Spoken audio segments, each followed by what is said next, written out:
Heri njema ya mwaka mpya mpenzi mtazamaji, natumai buheri wa afya popote pale ulipo. Mimi ni mzima, ndio maana Mwenyezi Mungu kanileta hapa kwenye dira ya Hope TV. Tuangazie mengi tuliokuandalia kutoka pembe zote nchini. Lakini kwanza tupate yaliyomo.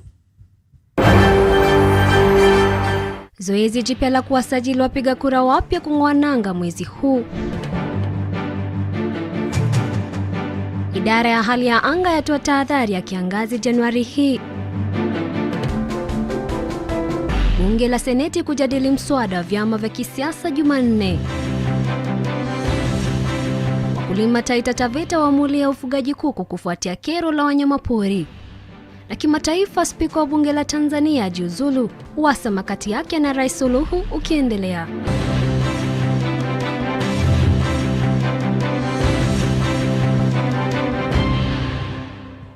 Langu jina ni Doli Mirigi, karibu tuandamane hadi tamati. Vyama 82 vya kisiasa vimeidhinishwa kushiriki uchaguzi mkuu wa mwaka 2022. Tume ya IEBC inasema mipango iko tayari kuhakikisha uchaguzi huru wa haki na unavyoweza kudhibitishwa. Mwenyekiti wa IEBC Wafula Chebukati anaongoza wafanyikazi wa tume hiyo katika mkutano wa kupanga mikakati ya uchaguzi mkuu ujao mjini Naivasha, kaunti ya Nakuru. Kongamano hilo linaendelea kwa siku 3, unapania kutoa mwelekeo utakaotumika kufanikisha uchaguzi huo unaotarajiwa Agosti tarehe 9. Kwa mujibu wa Chebukati, IEBC itaandaa zoezi la pili la kuwasajili wapiga kura wapya kote nchini ili kuwezesha Wakenya wengi kupiga kura. Idara ya kutoa vitambulisho vya kitaifa ikitakiwa kuwapa Wakenya vitambulisho kwa wakati. Tume hiyo yatarajiwa kuwasajili wapiga kura wapya milioni 4.5, kwani imekwisha pokea hela za kufanikisha zoezi hilo kutoka kwa hazina ya kitaifa. The commission is targeting to register the remaining 4.5 million of these voters. We therefore appeal to Kenyans eligible to vote, to register as voters, and especially the youth who have attained the age of 18 years, to take advantage of this opportunity. And it's to the youth we say it's your constitutional right to register and vote in your preferred vote for your preferred leaders come the 9th of August 2022. Another activity we shall be engaged in is diaspora voter registration. The Commission is determined to progressively actualize the right of Kenyans living outside the country, that's the diaspora, to participate in general elections in accordance with Article 82 of the Constitution. And the Commission is currently in the process of procuring a firm to undertake the audit exercise. The engaged firm shall give a report within 30 days, and the Commission shall thereafter implement the audit report recommendations 30 days thereafter.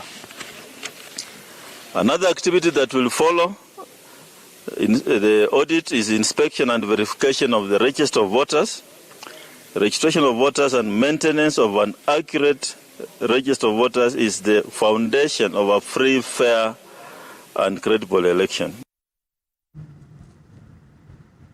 Na mtazamaji, kuna uwezekano wa kupanda kwa gharama ya umeme kufuatia msimu wa kiangazi ambao taifa la kudelea macho Januari hii. Idara ya hali ya anga imearifu kwa Wakenya watarajia kipindi kikavu cha hali ya hewa kuanzia katikati ya mwezi huu. Hii ikiashiria kwa maji yanayovunwa ili kutengeneza umeme yatapungua kwenye mabwawa. Baadhi ya maeneo yanayotarajiwa kupokea mvua za vuli, yani mvua chache, yanajumuisha magharibi mwa bonde la Ufa, maeneo ya Ziwa Victoria, katikati na kusini mwa bonde la Ufa, nyanda za juu za mashariki mwa bonde la Ufa, kusini mwa mashariki mwa taifa na ukanda wa pwani mwanzo mwa mwezi huu wa Januari kabla ya mvua hizo kutokomea. Mkurugenzi wa idara ya hali ya anga Estela Aura kwenye taarifa amewataka wakulima kutumia fursa ya uwepo wa jua kali kukausha nafaka na mazao mengine ili kuepuka hasara ya kuoza, huku akitoa tahadhari ya kupungua kwa nyasi na vyakula vya mifugo na wanyamapori, hivyo basi kusababisha migogoro ya binadamu na wanyamapori.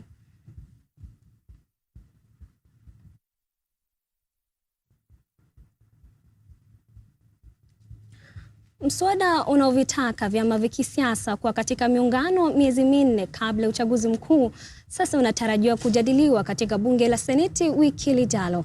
Hii ni baada ya bunge katika bunge la kitaifa kupitisha mswada huo tata unaopingwa na wabunge wanaomuunga mkono na Rais William Ruto katika vikao vilivyoshuhudiwa fujo. Dickens Luvanda anaarifu.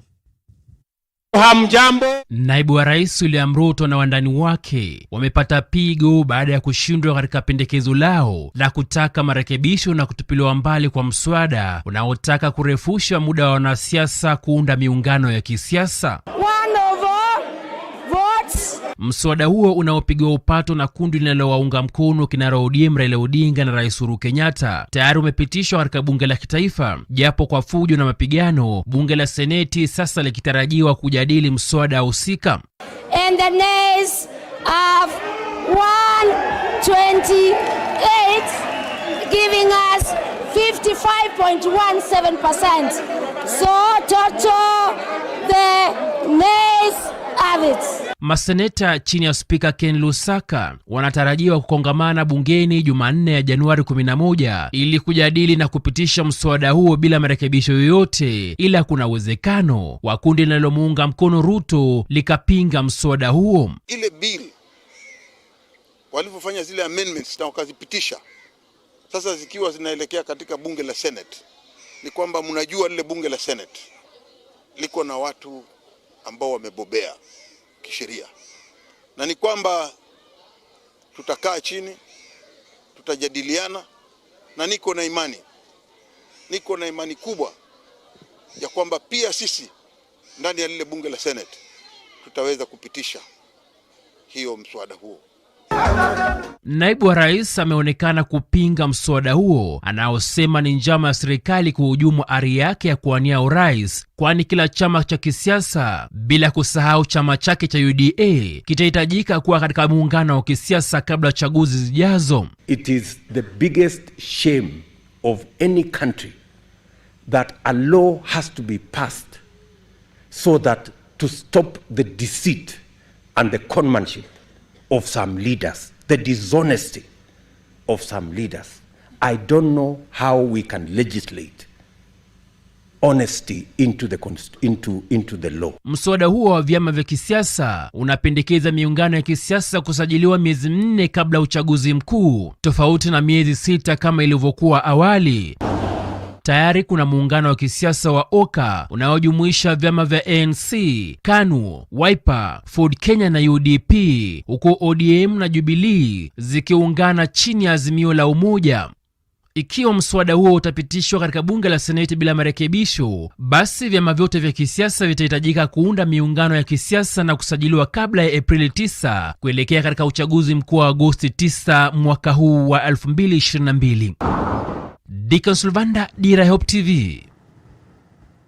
Shukran sana Luvanda kwa taarifa hiyo.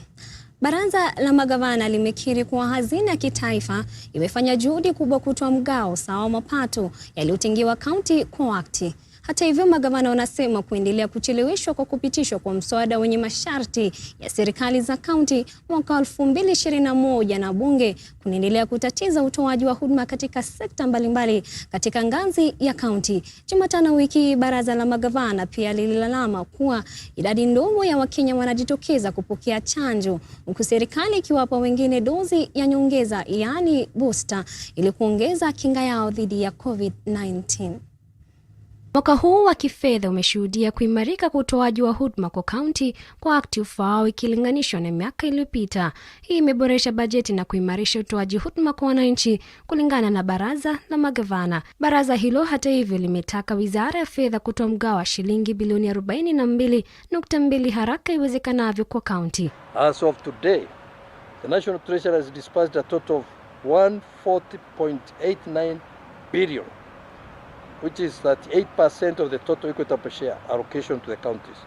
All the 47 counties governments have received the allocation for the months of July to December.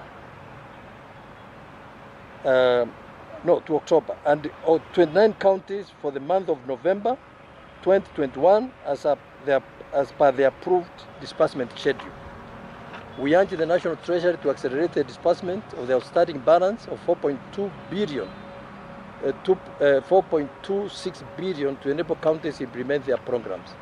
This includes 12.66 billion owed to 18 counties for the month of November and 29.6 billion owed to 47 counties for the month of December. Kucheleweshwa kwa kupitishwa kwa mswada wa sheria ya masharti ya serikali za kaunti mwaka 2021 kunaendelea kutatiza utoaji wa huduma katika sekta mbalimbali katika kaunti, huku mwenyekiti wa baraza la magavana Martin Wambora akisema kuwa swala la miswada hiyo inashughulikiwa na halmashauri ya serikali za kaunti. The council wishes to have a COB control budget allow county governments to balance between payment of pending bills on first in, first out basis as per the aging risks submitted to a control budget to settle pending bills and current bills in order to ensure continuity of work in progress.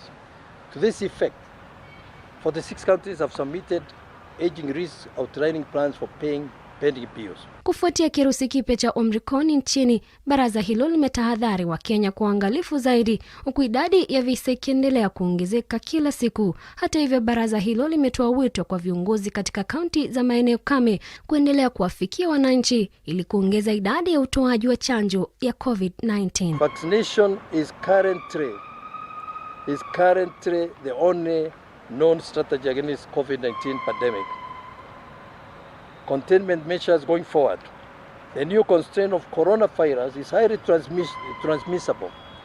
In order for us to cut the spread, we must put in place stringent measures to help us fight the virus. Kufikia Januari 5, jumla ya chanjo milioni 10.3 zilikuwa zimetolewa kote nchini, watu milioni 5.9 wakiwa wamepokea chanjo moja pekee, huku milioni 4.3 wakiwa wamepokea dozi 2 kulingana na Wizara ya Afya. Tukisonga mbele ni kwamba muungano wa maafisa wa kliniki nchini KUKU unataka Wizara ya Afya na serikali za kaunti kuajiri wahudumu wa afya kila mwaka ikiwa Kenya itafikia lengo la huduma ya afya kwa wote. Maafisa hao wanasema kuwa kukosekana kwa mikakati madhubuti na ya muda mrefu kuhusu ajira za watumishi wa afya pamoja na kutoshirikishwa katika sera zinazowaguza wanachama wao ni baadhi ya mambo muhimu yanayopaswa kushughulikiwa ili kuwafikia huduma bora za afya. Muungano huu pia unataka kurejeshwa kazini kwa wafanyikazi wa afya walioachishwa kazi katika kaunti ya Kirinyaga kama ilivyoagizwa na tume ya utumishi wa umma. Yes. The projection in 2022 is that we are supposed to be having 24,000 clinic officers employed in the health sector, in the public health sector system. But we are only having 7,000. So what that means, we only have a third, actually less than a third of what we are supposed to have. When we get a budget that it does not commensurate to the needs that we have, we fail to come up with a clear infrastructure that is able to support a strong health system that is responsive to all the cases that arises and every situation that comes.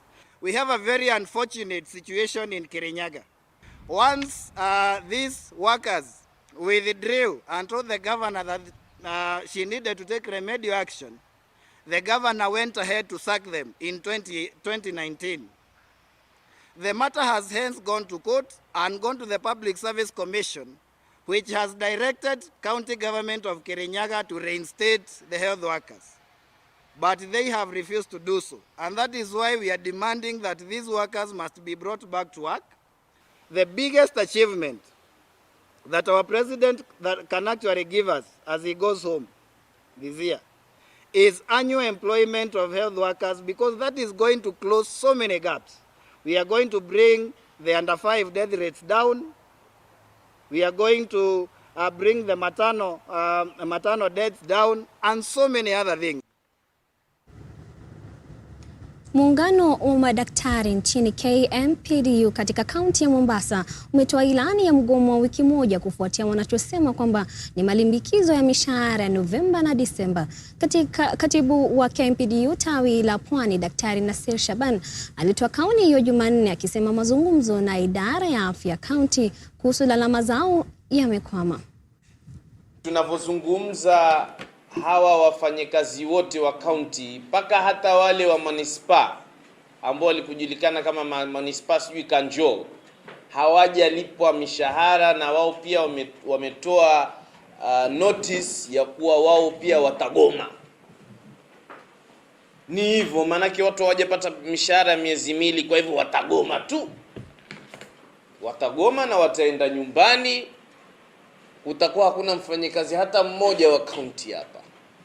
Manake sahii kaunti yetu ni kama mchezo. Kazi yangu kumuita Alikiba, sijui na Alibiba, sijui kama ni Alitiba. Wapigwe mamilioni huko, nasikia huenda mara nyingine paka milioni 200 ilipwe. Na baada ya kulipa hizo pesa wasilipe wafanyikazi.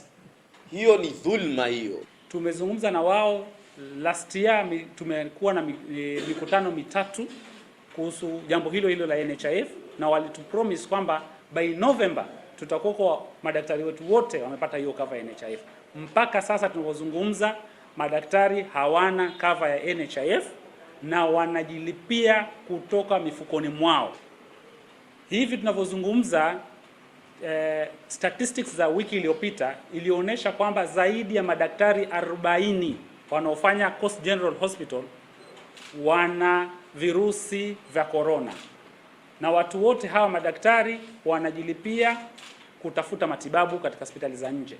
Sasa kama wewe ndio mwanajeshi wa mbele na umewekwa hapo bila kinga yoyote, vipi utaweza kutekeleza wajibu wako? Mamia ya wakazi waliofurushwa kutoka kwa nyumba zao hivi majuzi katika kitongoji duni cha Mukuru kwa Njega watapewa makazi mapya. Haya yanajiri kufuatia agizo la Rais Uhuru Kenyatta. Waziri wa Usalama Daktari Fred Matiang'i na mwenzake wa ardhi Farida Karonei Alhamisi wiki hii walitoa ahadi ya kushughulikia maslahi yao. Serikali tayari imetoa agizo la kusitisha shughuli zote katika sehemu hiyo ya ardhi ya kibinafsi inazozaniwa ili kutuliza taharuki katika eneo hilo. Bojwang na taarifa hii. Rais Uhuru Kenyatta Alhamisi wiki hii aliamuru kusitishwa kwa kufurushwa kwa Mukuru kwa Njenga na kuhamishwa mara moja kwa waathiriwa waliondolewa katika makazi yao siku ya Krismasi mwezi Disemba mwaka jana. Maelfu ya watu waliachwa bila makazi baada ya kufurushwa kutoka kwa ardhi hiyo, hatua iliyovutia hisia za Rais Uhuru Kenyatta ambaye alitembelea kitongoji hicho Disemba 27 usiku na kukutana na walioathiriwa. Mtu mmoja aliuawa kwa kupigwa risasi na wengine 6 kujeruhiwa katika makabiliano na polisi kutokana na kisa hicho. We have been given 30 days to ensure that this work is done. The first phase we should do in the next 14 days.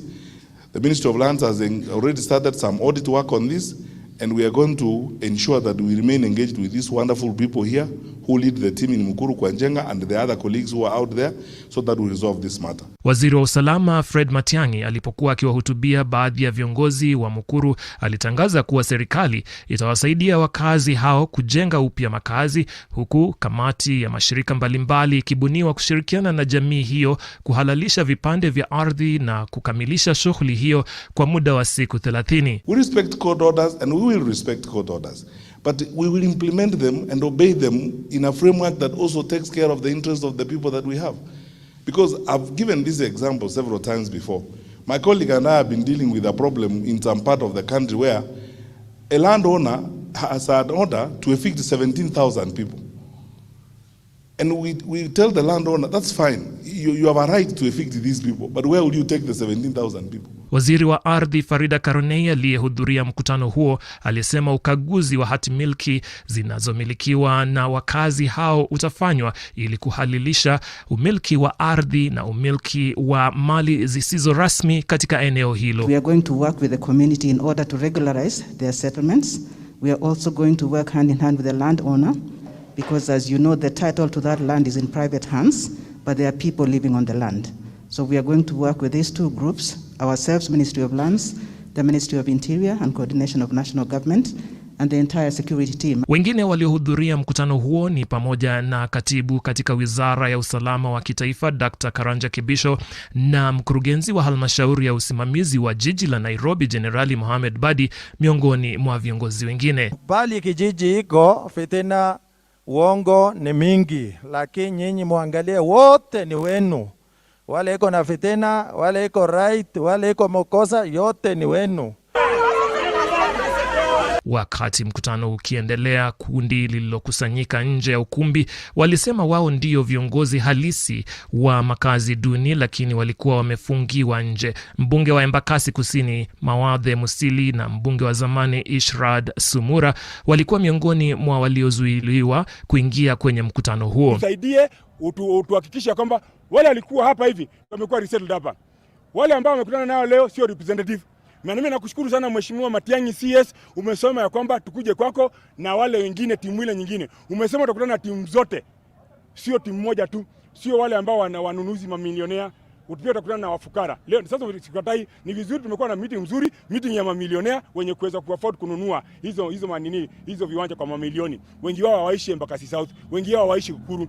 Lakini nakuomba tufanye mkutano vile umeniahidi ya kwamba nikuje tufanye mkutano na wewe na pamoja na wale mafukara, wale representative wa kijiji. Matiang'i akihutubia kundi hilo nje ya eneo la mkutano na kuahidi kushughulikia maslahi yao kabla ya kuondoka, alisema mkutano huo unalenga kutatua mzozo wa umiliki wa ardhi katika mtaa huo duni. Sasa mkutano ule unafuata ni wasisi na wewe na nyinyi. Exactly. Sasa tumemwambia Mheshimiwa Mawadhe na Mheshimiwa Sumura wapange mkutano. Patrobo Juang, Dira ya Hope TV. Na mtazamaji, taarifa yake Ojwang yanipamie fursa ya kupumzika kidogo. Kumbuka mtazamaji pia aweza kututazama kupitia mtandao wa Twitter, Facebook na YouTube @Hope TV Kenya. Kwa hivyo usiondoke, na rejea baada ya mduso mrefu.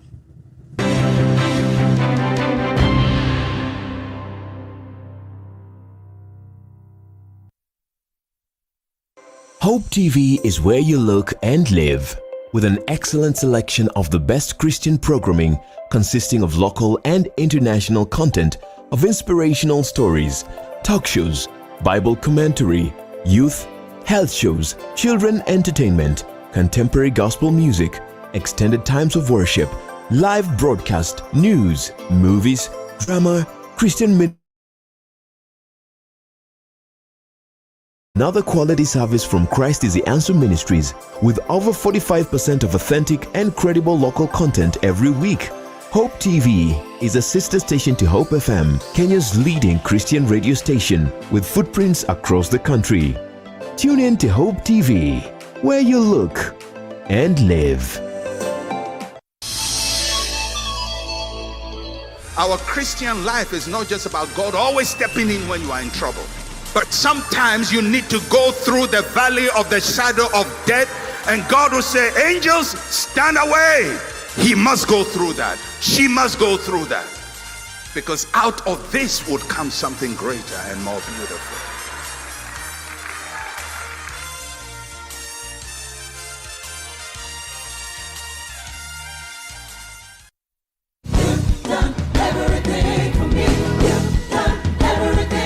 Join us every Sunday for unlimited, uplifting, powerful worship,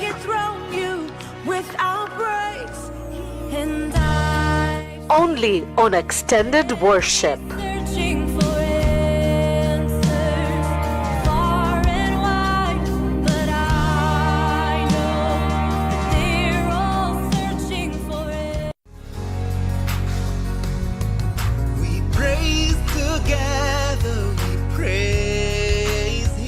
Whether you are fat or thin, and for me, I don't consider myself fat. I consider myself good for my purpose, to hug women. When they come crying, and they come and hug me, they just come and I hug them and they cry and cry and cry until they are comfortable. We praise together, we praise Him.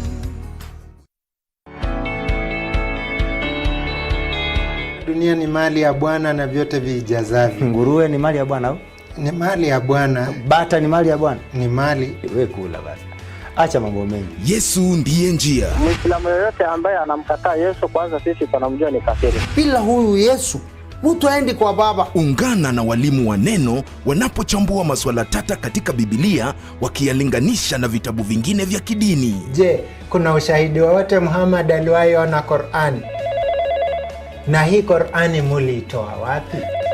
Halo? Piga simu moja kwa moja na pia uchangie kupitia SMS na Facebook. Itawezekana kitabu cha Biblia ambayo mwanakiamini kuwa ni kitabu cha Mwenyezi Mungu ishindwe kumtabiri mtu ambaye ana wafuasi zaidi ya bilioni 100 duniani? Je, Muhammad amekufa ama yuko hai? Ungana nasi kila Jumamosi saa 2 hadi saa 4 ya usiku kwenye runinga uipendayo ya Hope TV.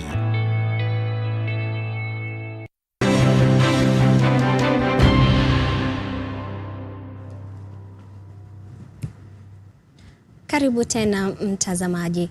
Kesi inayopinga maduka ya kifahari na mikahawa kuwashurutisha wananchi kuwa na chanjo dhidi ya COVID-19 sasa itasikilizwa Februari tarehe 1. Mahakama Kuu imeagiza kujumuisha kwa kesi 5 zinazopinga agizo la Waziri wa Afya Mutahi Kagwe la kuwanyima huduma muhimu za serikali wale waliokosa kupokea chanjo. Akitoa uamuzi huu, Jaji Anthony Mrima mapema wiki hii aliwaamrisha wahusika kuwasilisha stakabadhi zote zinazohitajika mahakamani. Parties who are not before you, like supermarkets, malls, for instance, and entities who are in the hospitality industry, purporting to implement the fast respondents impugned directive. Although that's why I was saying that Mr. Weche and Mr. Ondieki should instruct their clients to abide by your order so that then we do not take time to appear before you again on contempt of court. Otherwise, my lord, will be compelled to bring in those supermarkets, those malls, and anybody else who wants to feel that they can override the Constitution into your order and overthrow our constitutional order by enforcing that particular edict and directive. Hukumu iliyokuwa ikisubiriwa kwa msichana wa umri wa miaka 18 aliyepatikana na hatia ya mauaji ya wanafunzi 10 wa shule upili ya wasichana ya Moi baada ya shule hiyo kuchoma moto mwaka 2017 imeahirishwa hadi Januari tarehe 14 mwezi huu. Hukumu ambayo ingetolewa Jumatatu wiki hii haikufanyika baada ya mahakama kufahamishwa kuwa ripoti ya majaribio na ripoti za adhari za tathmini yaliyohusika hazikuwa tayari. Familia za wasichana 10 zitahojiwa ili kuwezesha mahakama kutoa hukumu ifaayo. Mahakama ililazimika kuahirisha mara kwa mara ili kuwapa mashahidi, haswa wazazi wa wanafunzi walioaga dunia, muda wa kujipanga na kutoa ushahidi.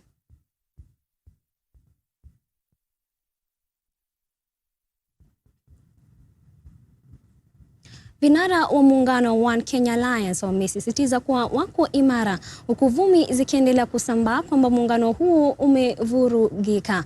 Vinara hao wamekuwa wakilaumiwa kwa kufanya misururu ya mikutano bila kutangaza mikakati yao halisi ya kisiasa, kukabiliwa na ushindani kutoka kwa naibu rais William Ruto na kiongozi wa ODM Raila Odinga. Na kama anavyoripoti Kennedy Kimani, watafanya kikao cha faragha mnamo Februari tarehe 18 ili kutathmini ripoti kutoka kwa jopo maalum linaloendesha mchakato wa kutathmini kiongozi anayefaa zaidi kutoa nafasi hiyo. We wish to assure Kenyans that the One Kenya Alliance is intact and remains focused on offering the country a leadership that is just, inclusive, responsive to the citizens' needs and bound by the rule of law.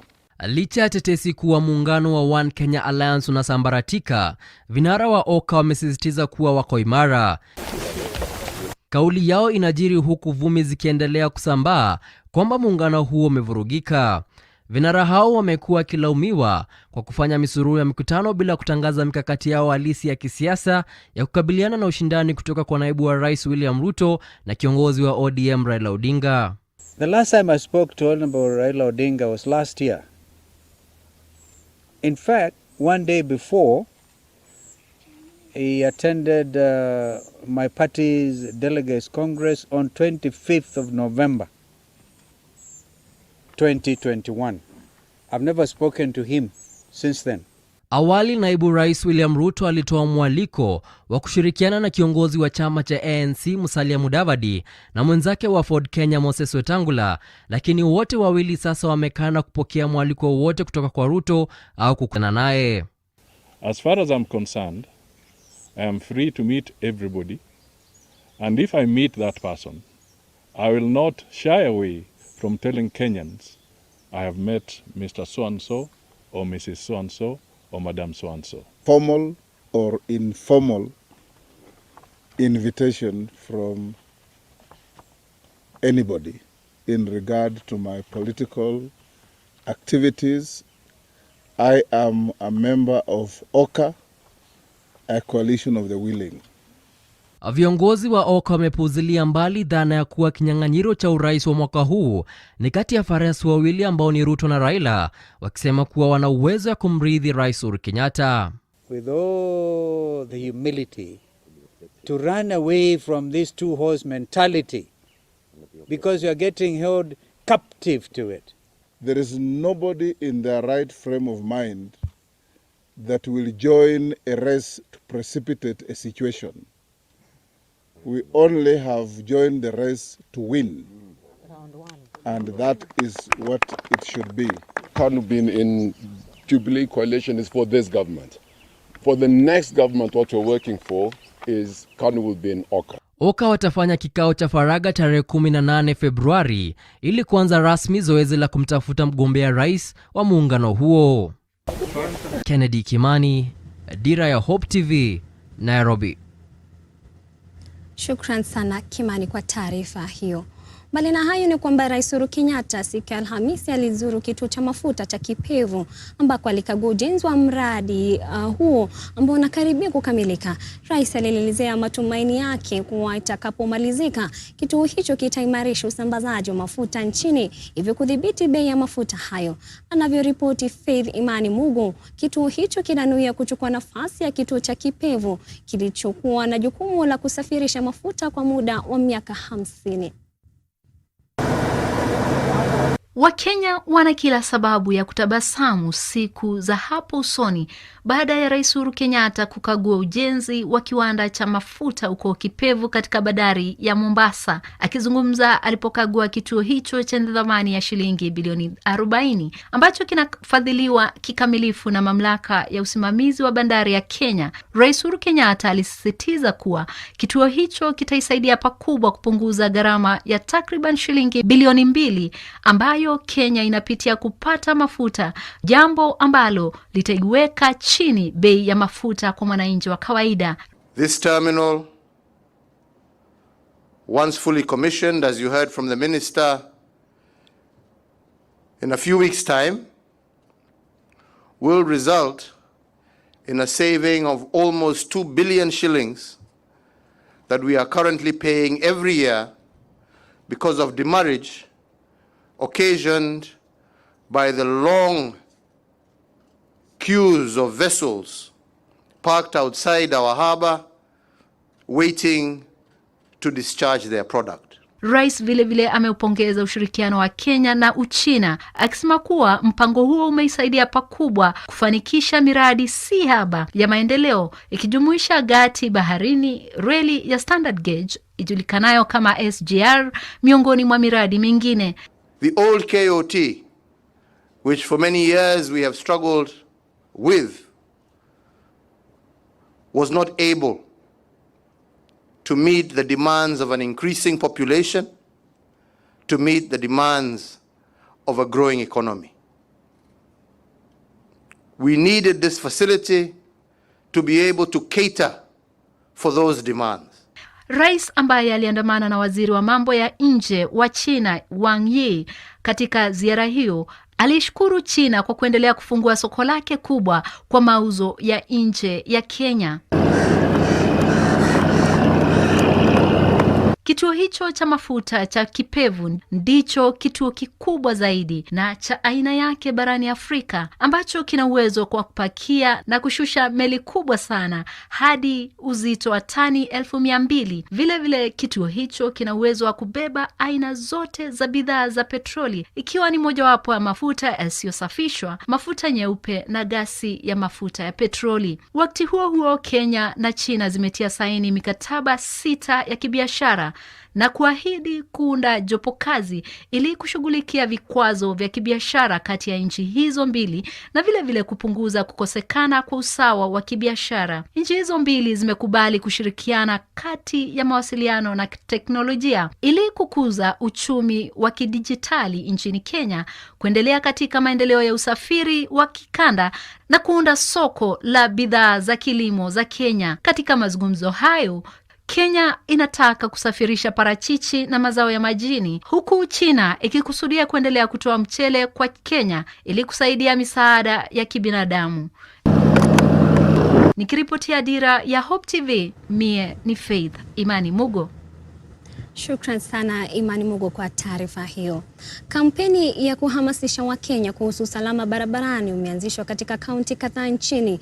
Msimamizi wa matatu za 2NK mjini Nyeri umeanzisha kampeni hiyo kwa madereva wake kufuatia ajali iliyohusisha moja ya matatu zao mapema wiki hii. Sako hiyo pia imeondoa kundi lake la zaidi ya magari 800 kutoka barabarani kwa ukaguzi wa lazima wa siku 3 na mamlaka ya kitaifa ya uchukuzi na usalama NTSA ili kuhakikisha kuwa magari yao hayana hitilafu zozote za kiufundi ambazo zinaweza kuhatarisha usalama wa abiria.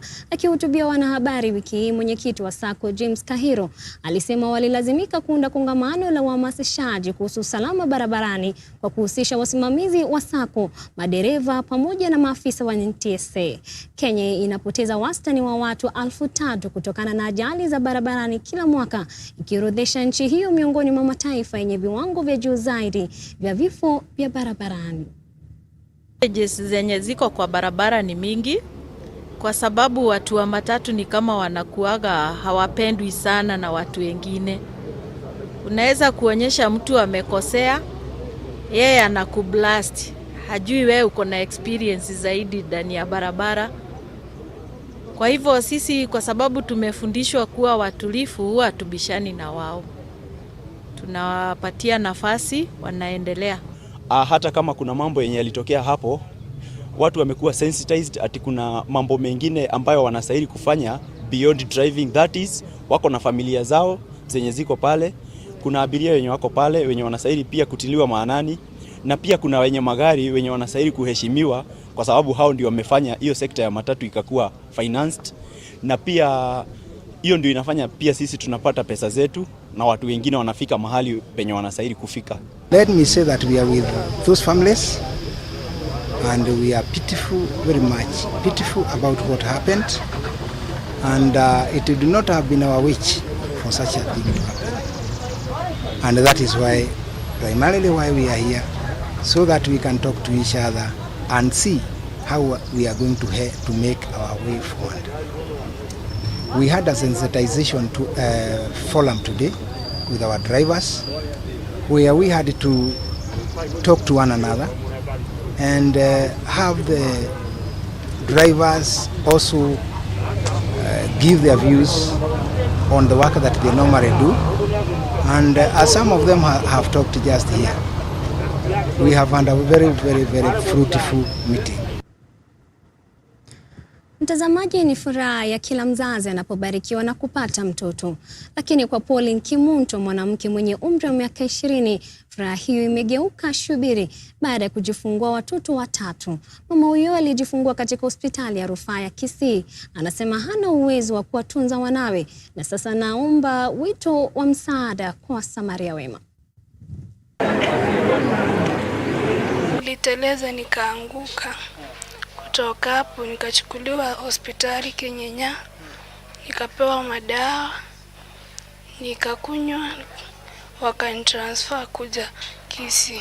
Nimeshindwa venye nasaidia watoto wangu ili wapate lishe bora. Sasa nahitaji msaada kidogo ili nami niweze kuwasaidia watoto wangu. Ana shamba yenye ataza kuza chakula yenye atarisha hao watoto.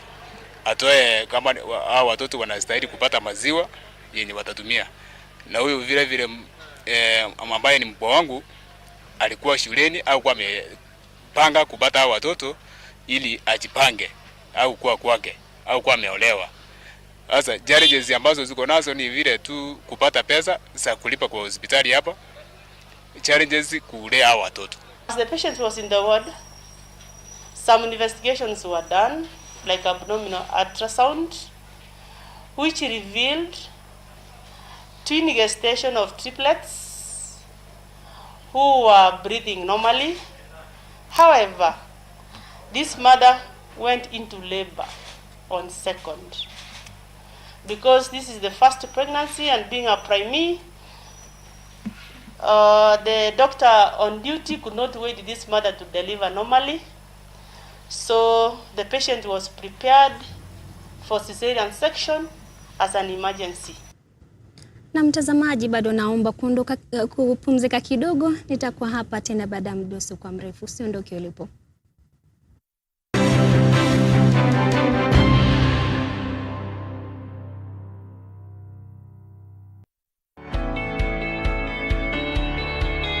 Dunia ni mali ya Bwana na vyote vijazavyo. Nguruwe ni mali ya Bwana au? Ni mali ya Bwana. Bata ni mali ya Bwana? Ni mali. Wewe kula basi. Acha mambo mengi. Yesu ndiye njia. Muislamu yoyote ambaye anamkataa Yesu, kwanza sisi tunamjua ni kafiri. Bila huyu Yesu, mtu aendi kwa Baba. Ungana na walimu wa neno wanapochambua masuala tata katika Biblia, wakiyalinganisha na vitabu vingine vya kidini. Je, kuna ushahidi wowote Muhammad aliwahi ona Qur'ani? Na hii Qur'ani muliitoa wapi? Halo? Piga simu moja kwa moja na pia uchangie kupitia SMS na Facebook. Itawezekana kitabu cha Biblia ambaye mnakiamini kuwa ni kitabu cha Mwenyezi Mungu ishindwe kumtabiri mtu ambaye ana wafuasi zaidi ya bilioni 100 duniani? Je, Muhammad amekufa ama yuko hai? Ungana nasi kila Jumamosi saa 2 hadi saa 4 ya usiku kwenye runinga uipendayo ya Hope TV.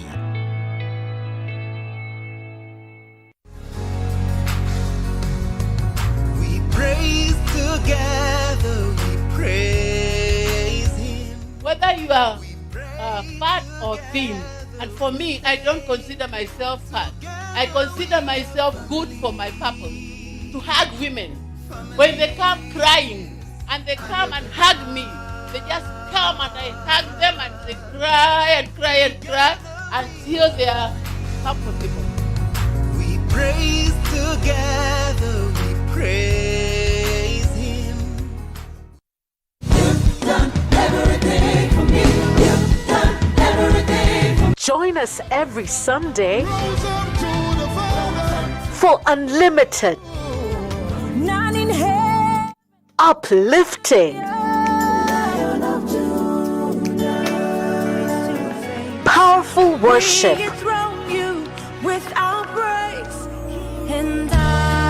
only on Extended Worship.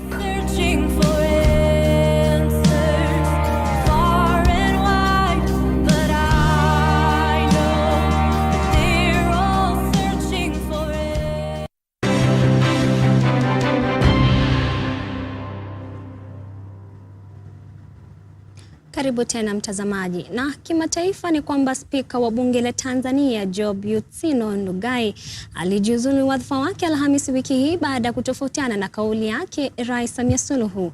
Kwa mujibu wa barua aliyomwandikia katibu mkuu wa Chama cha Mapinduzi CCM, kujiuzulu nafasi ya uspika wa bunge la Jamhuri ya Muungano wa Tanzania, alisema uamuzi huo wa kuacha nafasi hiyo umefanya kwa hiari.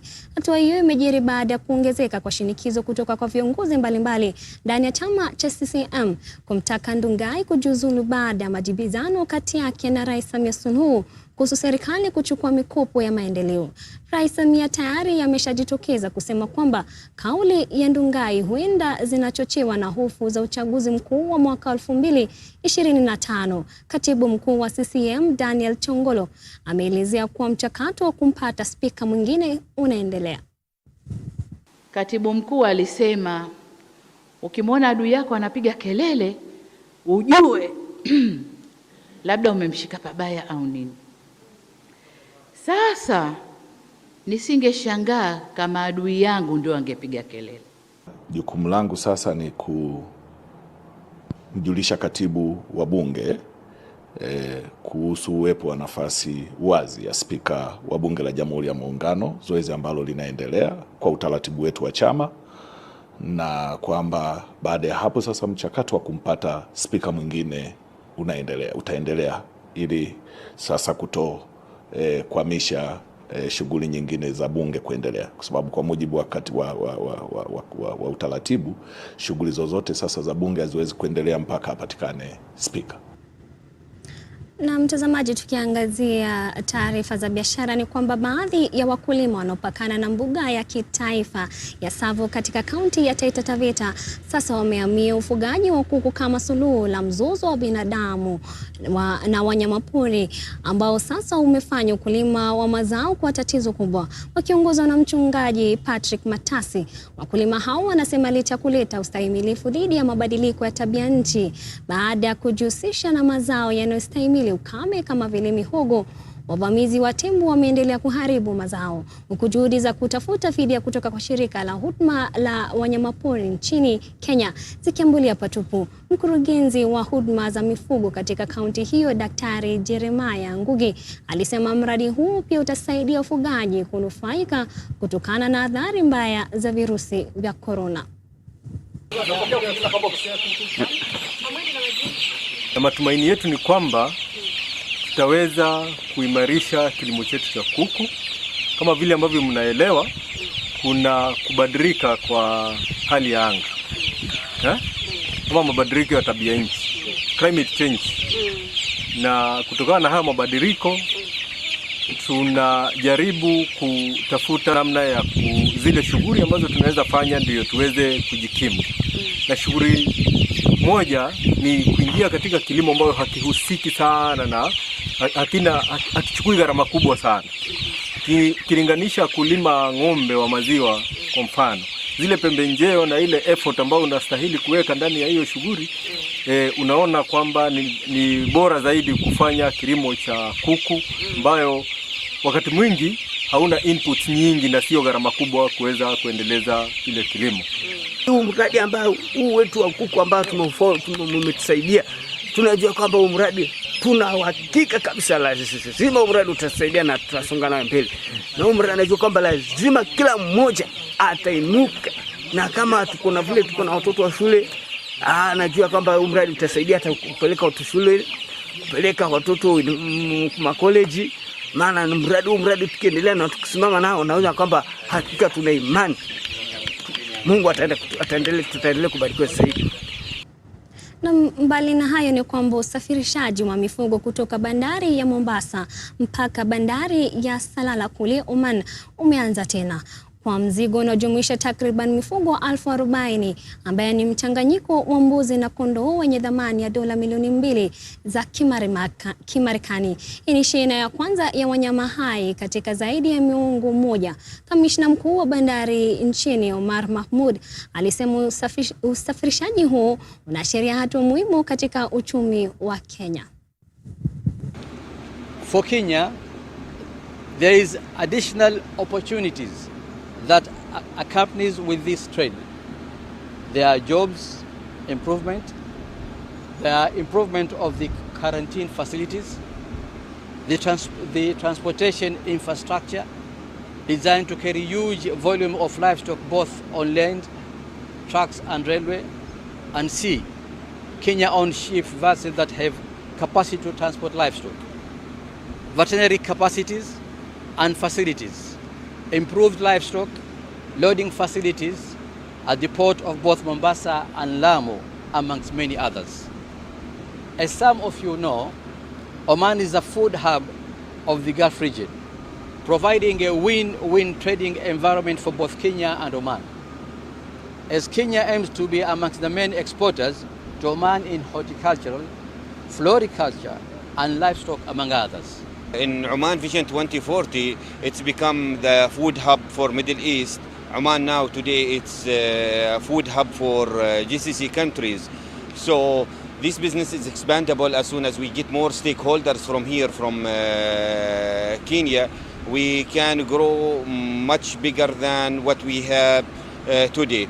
As you know, this shipment, maybe it's the first shipment for a long time to move from Kenya to the Middle East.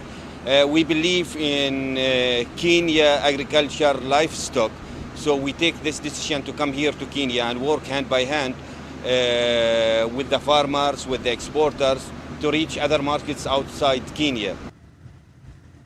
Na kufikia hapo mtazamaji, nafunga habari za Dira ya Hope TV jioni ya leo. Shukrani za dhati kwa kutazama taarifa zetu na pia kwa wale wote waliweza kufanikisha taarifa hizi. Nafahamika kama Doli Mirigi, lakini kumbuka kwamba jua litawaka na tutajaribu tena. Alamsiki.